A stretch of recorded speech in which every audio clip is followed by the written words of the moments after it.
Bora lá, ao vivaço aqui pelos estúdios internacionais, interplanetários e interuniversais do Centro de Mídias e Educação do Estado de São Paulo. Eu sou o professor Mauro Marcel e estou aqui para mais uma aula inédita, espetacular, para você, porque você merece a literatura em evolução. O nome do livro que vamos falar hoje, A Parábola do Semeador. Uma aula com o nome A Semente da Terra, para evitar algum conflito de nome, para ninguém confundir as coisas. Então, não estou sozinho, estou aqui acompanhado da professora Juliana Vilas Boas. Isso aí, sentadinha igual uma mocinha comportada. Verdade. Que eu sou.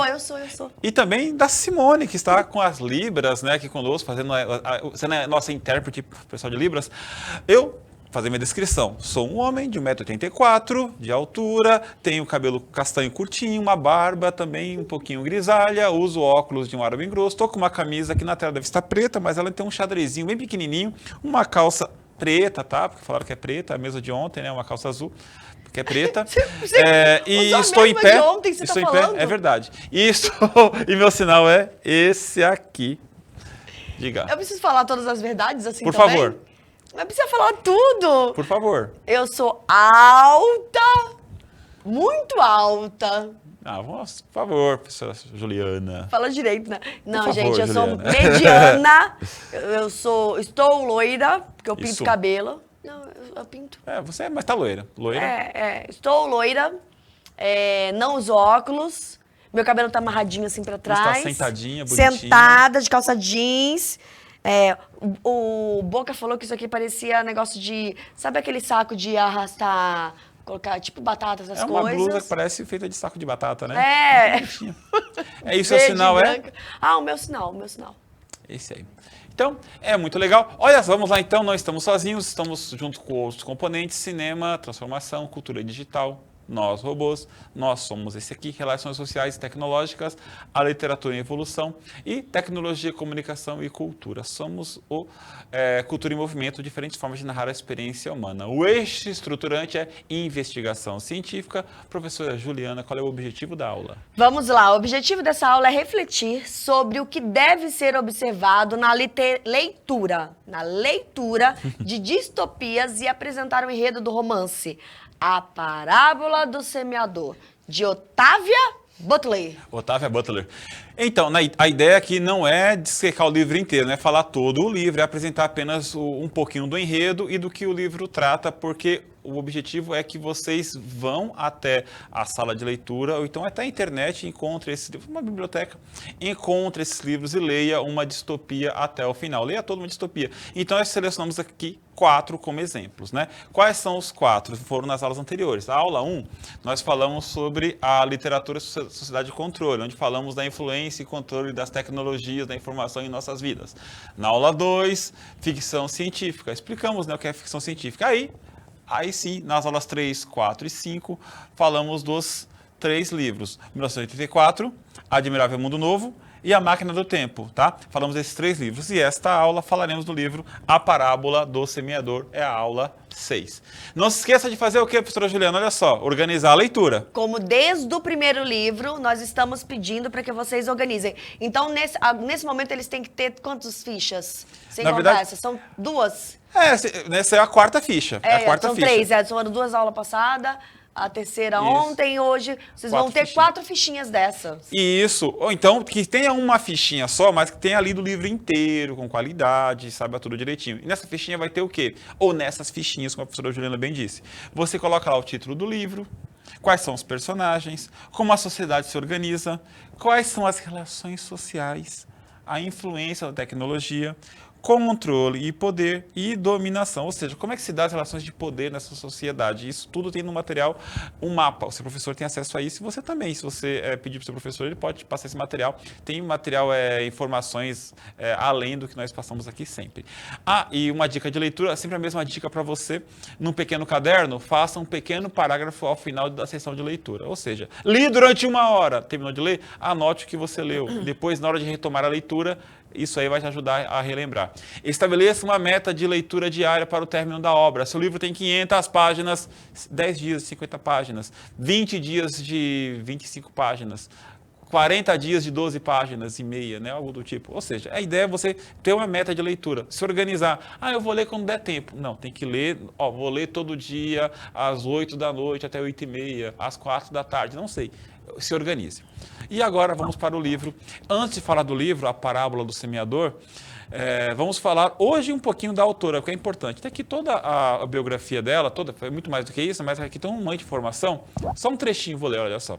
Octavia Butler foi uma escritora afro-americana consagrada por seus livros de ficção científica feminista. Então temos algo diferente aqui. Legal.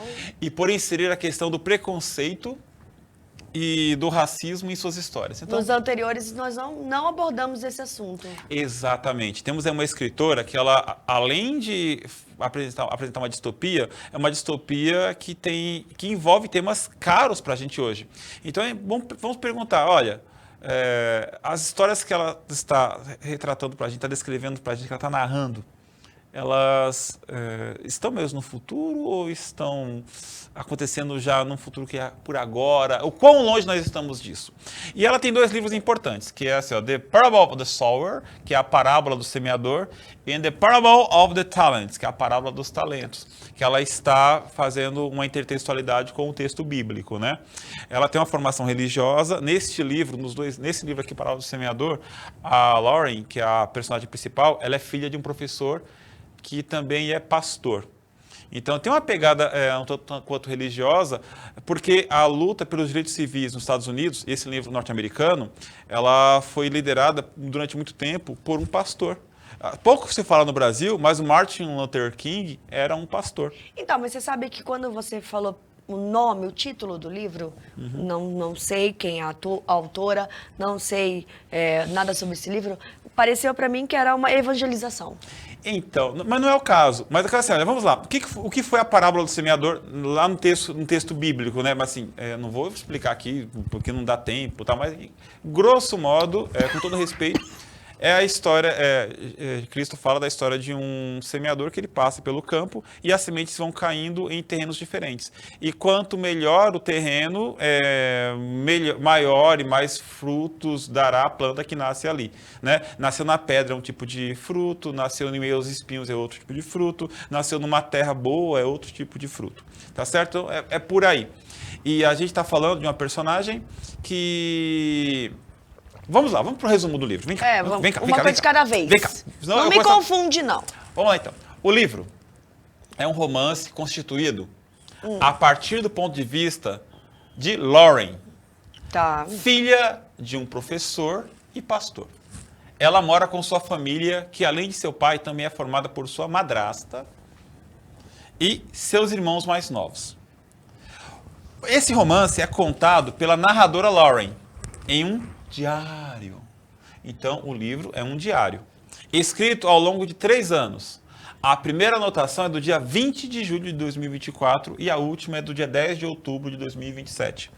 As anotações não são diárias. Embora o livro seja um diário, não tem todo dia. Ou seja, ao longo de 3 anos, não é todo dia. Tá certo? As anotações, a narrativa por vezes detalhada, por vezes mais ágil e com diálogos que nos permitem enxergar uma realidade distópica, mas estranhamente próxima da realidade atual. Ou seja, vamos lá, agora vamos retomar aqui. Temos aí a Lauren. A Lauren, ela mora num condomínio. Tá. E numa cidade, e a cidade, tem aqui o nome da cidade, outra coisa, a cidade chamada Robledo. A Lauren mora na cidade de Robledo, e lá na cidade de Robledo tem esse condomínio, ele dá a entender que esse condomínio é habitado por pessoas afro-americanas, ou seja, pessoas negras. E esse condomínio, o pai da Lauren, ele é uma liderança. E a Lauren, ela é a filha mais velha e a mãe dela morreu e o pai dela casou com outra mulher e essa mulher teve outros filhos. A relação entre ela e essa mulher é complicada, a relação com os irmãos dela é legal e é complicada às vezes. É uma família que, assim, se fosse na realidade aqui, a gente ia, eles estão com um problema. Porque todo o que cerca esse condomínio está comprometido, porque A polícia, por exemplo, nesse local, a polícia que vigia, ela não é pública, é um serviço privado. Se você paga, você tem segurança. Tá. Se você não paga, você não tem. Não só dentro do condomínio, na cidade inteira. Imagina um mundo onde a polícia seja um serviço privado. Como se fossem seguranças particulares. Exatamente. Vamos supor, você foi assaltada. Aí você fala, olha, foi assaltado, mas cadê a sua convênio da polícia? Ah, eu não pago. Ah, então, se vira. É mais ou menos isso no condomínio. Invadem um condomínio, eles pensam, vamos chamar a polícia, mas a gente não tem dinheiro para pagar. Tem um outro problema.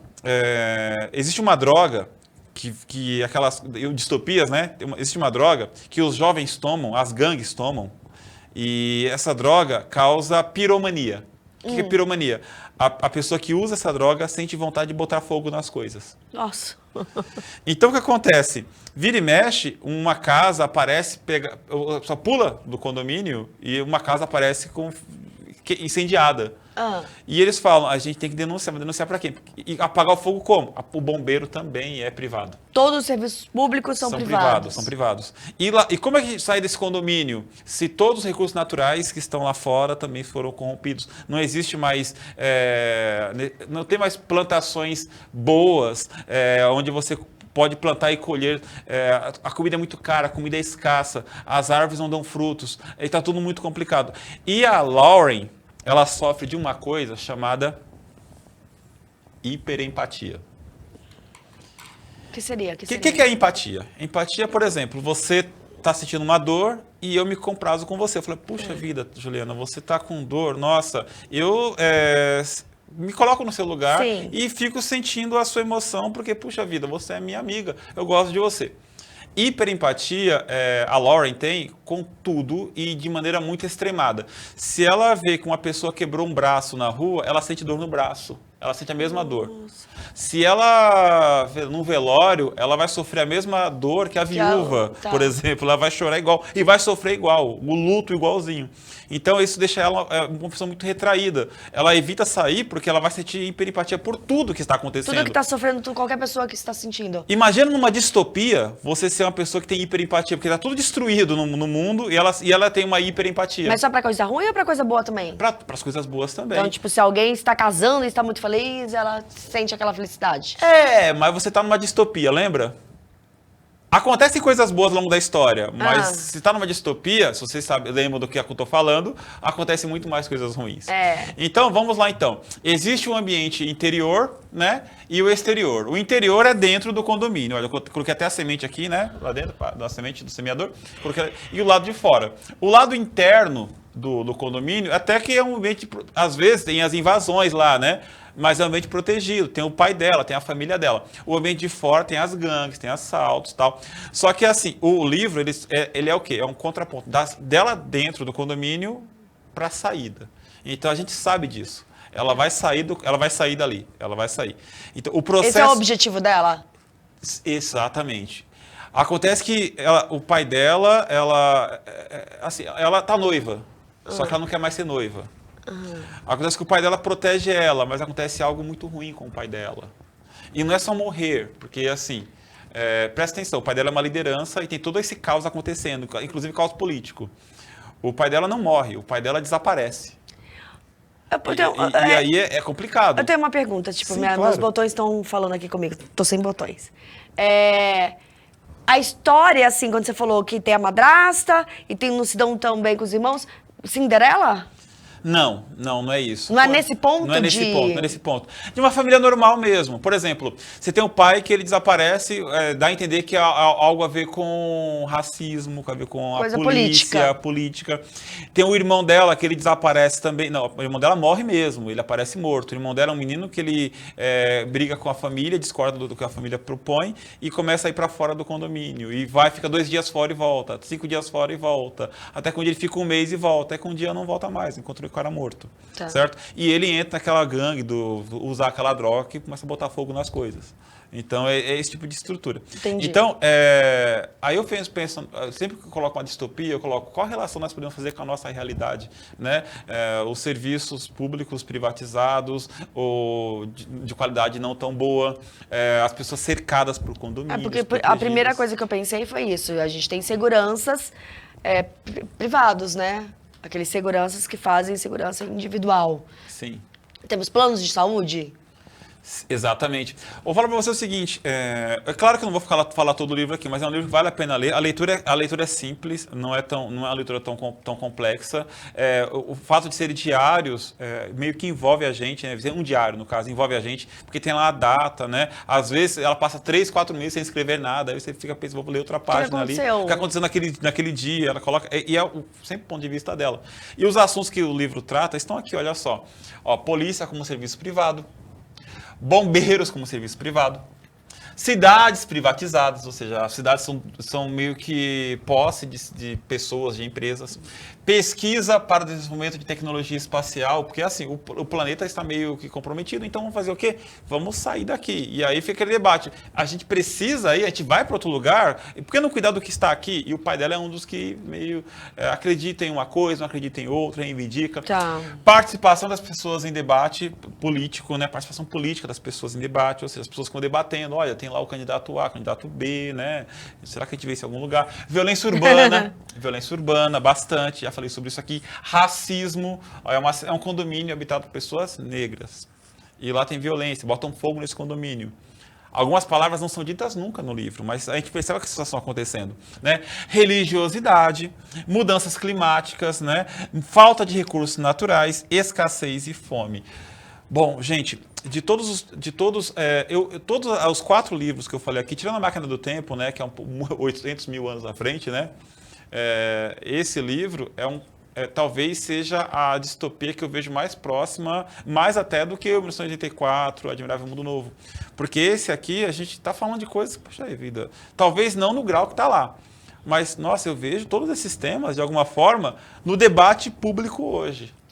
É uma pobreza, não consigo falar para falar. Reina uma pobreza geral, generalizada? Sim. Mas tem algumas pessoas que comandam que são mais ricos, assim? Sim, exatamente. E tem, inclusive, a probabilidade e a promoção dessas pessoas a outras cidades. A promessa também. Vamos para outra cidade. Cada condomínio é uma cidade? Dentro da cidade. Você tem a cidade aqui, aí você tem aquele condomínio aqui. Aí você fala assim, olha, essa cidade aqui, olha, tá acabada. Dentro do condomínio ainda dá para viver. Tá. Estão invadindo esse condomínio cada vez mais fogo, mais fogo, mais fogo. Então vamos para outra cidade, porque lá talvez, quem sabe, eu possa ter uma vida melhor. Aí esse debate político, mas nada garante que lá. Que notícia você tem? Que certeza você tem que lá vai ser melhor? Eles falam assim, pessoas como nós não são bem recebidas lá. Pessoas como nós não são recebidas bem em lugar nenhum. Entendi. Entendeu? Aí é esse o grande debate. Essa é a deixa. Certo? Alguns questionamentos que você pode fazer ao longo desse livro tá na tela. Como e quando escolher o próprio futuro? A Lauren, ela debate muito sobre isso, porque ela é uma jovem e ela quer viver uma vida independentemente do que a família dela propõe. Todo jovem hoje pensa isso, né? Com relação ao próprio projeto de vida. Por falar nisso, qual é o papel dos pais na escolha do projeto de vida dos filhos? O pai dela é um pai responsável. Bom, ela tem consciência disso, só que o pai quer decidir tudo por ela. Qual é o papel dela nisso? Como deve ser a conversa, né, das pessoas nesse momento? Como saber quando está pronto para deixar o lar e seguir seu próprio destino? Né? Aquela geração canguru que nunca sai Tem um monte de gente aí. Né? Mas, quais as origens da violência urbana? De onde surge? É pobreza? É o capitalismo? Como é que surge a violência nos grandes centros urbanos? Questionamentos. Qual é o papel da iniciativa privada nos serviços públicos, como segurança, bem-estar e administração das cidades? A gente sabe que os governos, através de impostos, têm que manter os serviços. Mas qual é o papel das empresas nisso tudo, né? Onde deve começar um, onde deve começar outro, onde um está se intrometendo no trabalho do outro. É por aí, tá certo? E agora, vocês farão o quê? Que tal já iniciar o quadro da análise da obra, né? Lembrando, livro, personagens, sociedade, relações sociais, influência, tecnologia, controle, poder, dominação. Tá certo? Uma dica para vocês, assistam lá os Jogos Vorazes, lembra bastante, tá certo? É outra coisa, mas lembra, certo? A trilogia é bem legal, tá certo? É um pouco disso aí. Tem uma mulher protagonista, tem o pai, a família, tem tudo lá bonitinho. O que aprendemos Foi hoje? inspirado? A distopia toda me inspira uma outra, né? Eu vejo um pouquinho disso aí lá. Tá. Refletimos sobre o que deve ser observado na leitura de distopias e apresentamos o enredo do romance A Parábola do Semeador, de Octavia e Butler. O que vem por aí? Distopias que lemos, ou seja, vamos retomar todas numa grande enquete. Vai ser bem legal e divertido. Essa foi a aula de hoje, Juliana. Muito obrigado. Vamos então, vamos não. Agora? Continue aí que depois daquele negócio Da vinheta. Da vinheta. Depois daquele negócio. A gente volta para conversar de frente a frente com vocês. Valeu, obrigado, hein? Falou, Imagina, beijo. É isso aí.